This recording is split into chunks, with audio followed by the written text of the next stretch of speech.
Shalimar Recording Company Limited has the most modern video equipment, and the technicians possess the professional expertise to bring you the best in video cassette entertainment. To protect you from buying an inferior illegally copied cassette, all genuine Shalimar video cassettes have brown tape guard with SRC embossed on it. मेरा खानदान, तुम्हारा खानदान, लोग इस शादी को जानते हैं जो 2 माह पहले हुई है।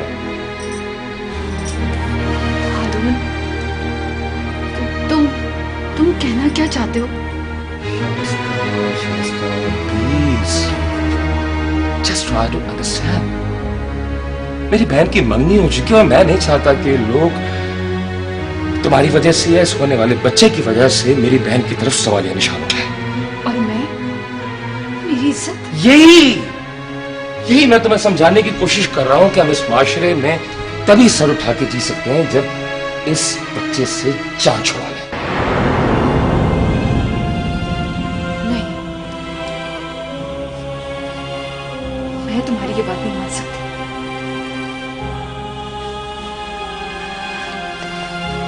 तो शायद मुझे तुम्हें तलाक देनी पड़ेगी।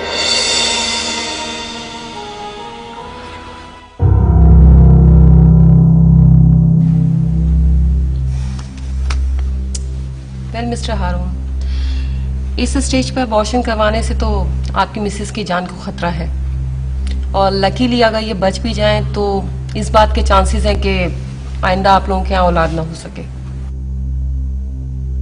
इसलिए मैं आपको ये एडवाइस करूंगी कि आप ये स्टेप ना उठाएं तो ज्यादा बेहतर होगा।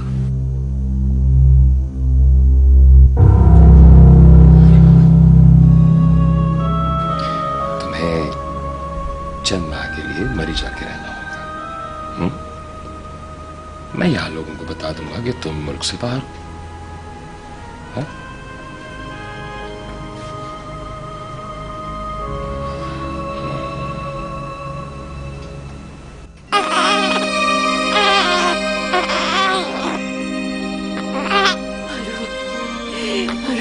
छोटा है हारून, मत दीजिए ना हारून, प्लीज मत दो उसे। हारून बहुत छोटा मेरा बच्चा है वो। शास्त्रा पागल मत बनो। मैंने इसे फेंका नहीं है, एक भारी भरकम डोनेशन के साथ फॉस्टर होम भेजा और फिर वक्तन फवक्तन में इसकी इत्तला मिलती रहेगी। कैसे मिलती रहेंगी? वो बहुत छोटा है, अभी उसे वो माँ की जरूरत है। अरुण, उसकी माँ में मर जाओगे अरुण। अरुण आप मेरे पास अरुण, वो नहीं किया होगा, उसे वापस बुला लो अरुण, उसे वापस बुला लो। आ गया छोटी अरुण, मैं नहीं रह पाऊंगी अपने बच्चे के बगैर अरुण, प्लीज।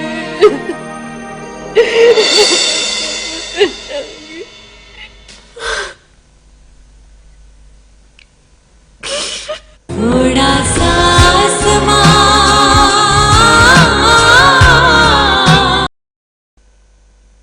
चाय पसंद कीजिएगा या कॉफी? जो अच्छी मिलती हो आपके ऑफिस में। कॉफी। चलें, वही मंगवा लीजिए। चाय कॉफी के साथ कुछ और? कॉफी काफी है मेरे लिए। नीलम, तो बहुत उम्दा सी कॉफी भिजवाइए जल्दी से। Thank you. वैसे शिराजी साहब ने बड़ी जहमत की और ज्यादती की। अरे मुझे पैगाम भिजवा दिया होता, मैं किसी को भेज देता फाइल्स के लिए, बिला वजह आपको आना पड़ा यहाँ पे। नहीं, अच्छा हुआ मुलाकात हो गई इसी बहाने आपसे। वैसे नाम तो बहुत सुना है आपका शहर में। आप आखिर शिराजी की दोस्त हैं तो हमारे भी दोस्त हुई ना। और वैसे भी आपको आने के लिए किसी बहाने की जरूरत नहीं है। दोस्त कह दिया है तो दोस्ती निभानी भी पड़ेगी। अरे हम बैठे हैं ना आपके लिए, क्या हुक्म है? शाइस्ता को छोड़ दीजिए। क्या मतलब? मेरा मतलब है अपनी बीवी को डिवोर्स कर दीजिए। क्या बकवास है ये? बकवास नहीं है, पैगाम है बाक़िर शराजी का आपके लिए। तुम कहना क्या चाहती हो? जो कहना चाह रही हूं वो कह रही हूं। बाक़िर शराजी चाहते हैं कि आप अपनी बीवी को छोड़ दीजिए और उसके बदले में जो चाहते हैं वो ले लीजिए। प्लॉट, परमिट, पैसा या कुछ और। दिमाग खराब हो गया बाक़िर शराजी का। वो भी हुआ नहीं है, हो जाएगा अगर तुमने उनकी ऑफर को कबूल नहीं किया तो। ऑफर? Are you insane? उसके लिए मैं अपनी बीवी को छोड़ दूं? ये तुम्हारे लिए कोई नई बात तो नहीं होगी। सरका को भी तो छोड़ा है तुमने।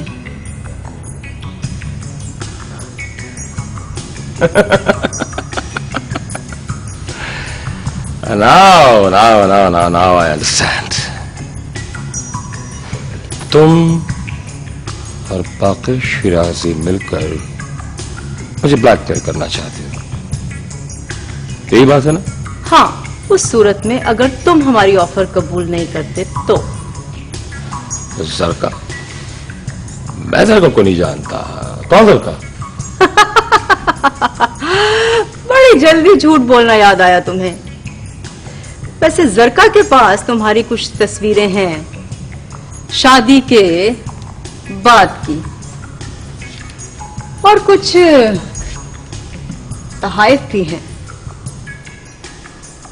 जो वक्तन फवक्तन तुम उसे भेजते रहे हो रसीदों के साथ। और रहा निकाहनामा तो वो भी बहुत जल्द तुम्हें भिजवा देंगे। जब ये सब चीजें तुम्हारी बीवी के पास पहुंचेंगी और उसे ये मालूम होगा कि जरका मां बनने वाली है, तो फिर तुम्हें उसे तलाक देने की जहमत नहीं करनी पड़ेगी। ये काम वो खुद ही कर लेगी। फिर तो तुम्हें मेरी बीवी के पास जाना चाहिए था। मेरे पास क्या लेने आई हो? मैं तो यही करती, इस तरह ये काम आसान हो जाता। लेकिन बाक़िर शराजी को किसी के साथ ज्यादती करना पसंद नहीं है। वो चीजें खरीदना पसंद करते हैं, छीनना नहीं। You know, he is a real gentleman. मैं शाइस्ता को नहीं छोड़ सकता। I'll talk to her. बीवी हो मेरी, माफ कर देगी मुझे। गुड। तो इस सूरत में तुम्हें अपनी बेगम और बिजनेस में से किसी एक को चुनना पड़ेगा, क्योंकि शराजी साहब के होते हुए तो तुम इस मुल्क में कोई बिजनेस कर नहीं सकते। अब बैठकर सोचो कि तुम्हें बेगम ज्यादा अजीज है या business. We'll see you soon. And thank you for the coffee.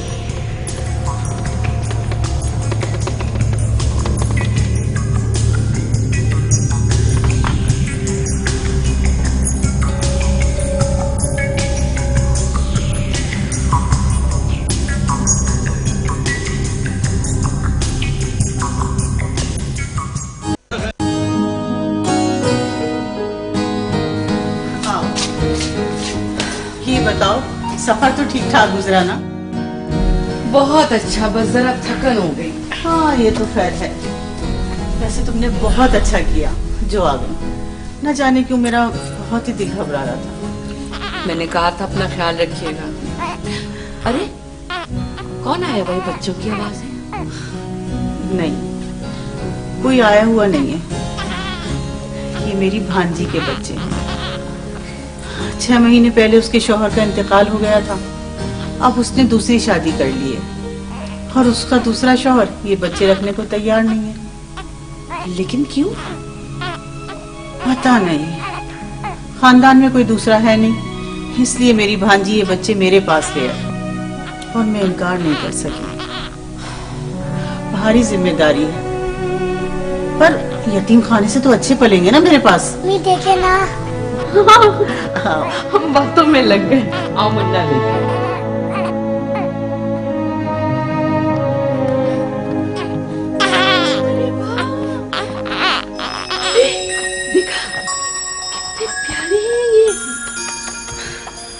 माशाल्लाह माशाल्लाह। बस दुआ करो कि अल्लाह ताला नसीब भी बहुत अच्छा करे।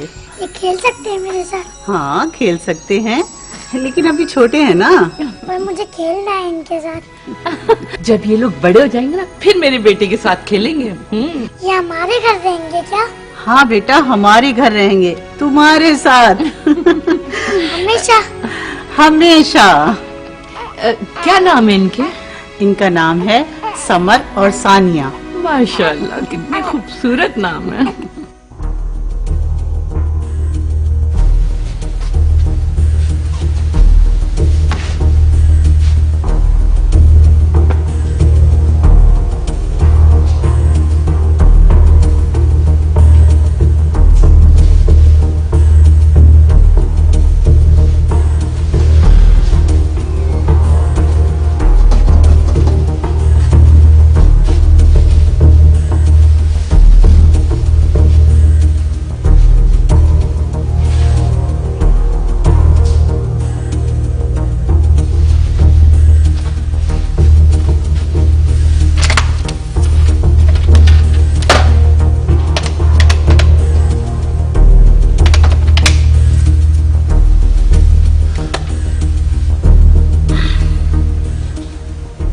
Hello. Xavier, this is Harun Kamal. हम कहीं मिल सकते हैं? कल? नहीं, कल मिल सकते हैं तो ठीक है, परसों मैं बाहर जा रहा हूँ।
कैसे रहा tour?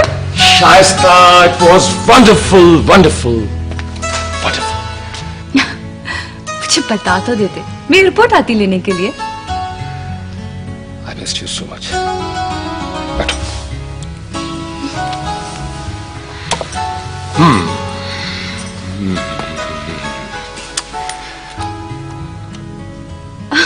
This is for you. Thank you. Very nice.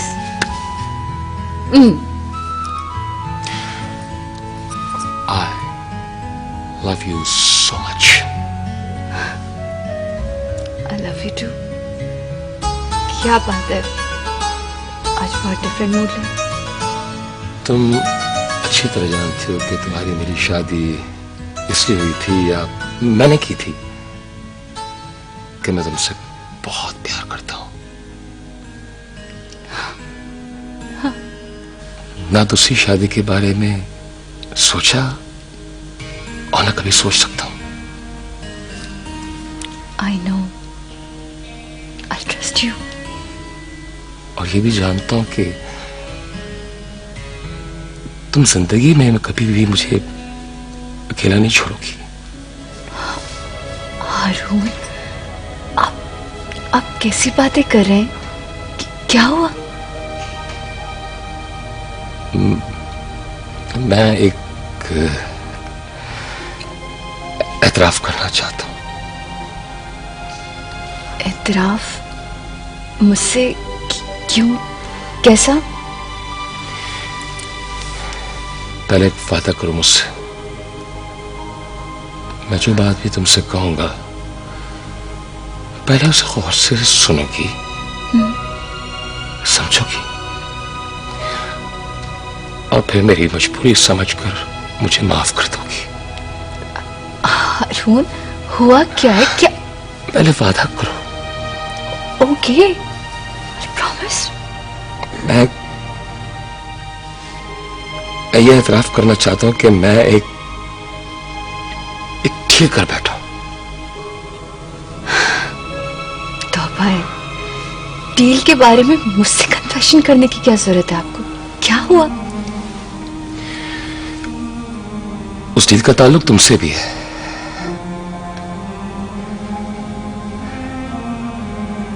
मेरा कन्फेशन ये है कि मलेशिया जाने से पहले मुझे एक मैसेज मिला था शिराजी की तरफ से। शिराजी? और हारून, शिराजी से याद आया, आपको पता है परसों शिराजी की डेथ हो गई। What? कैसे हुई उसकी death?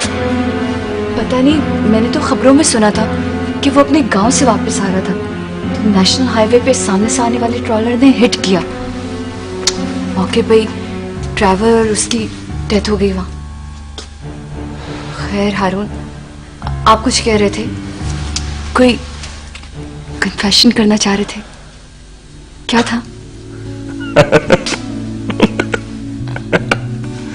Confession? No confession. I think that God doesn't want me to make any confession.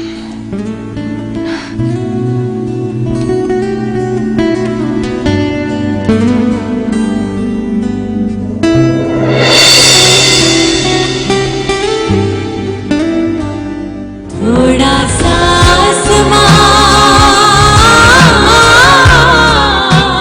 थोड़ा सा आसमां, थोड़ा सा आसमां। थोड़ा सा आसमान के साथ नाजरीन देख चुके हैं।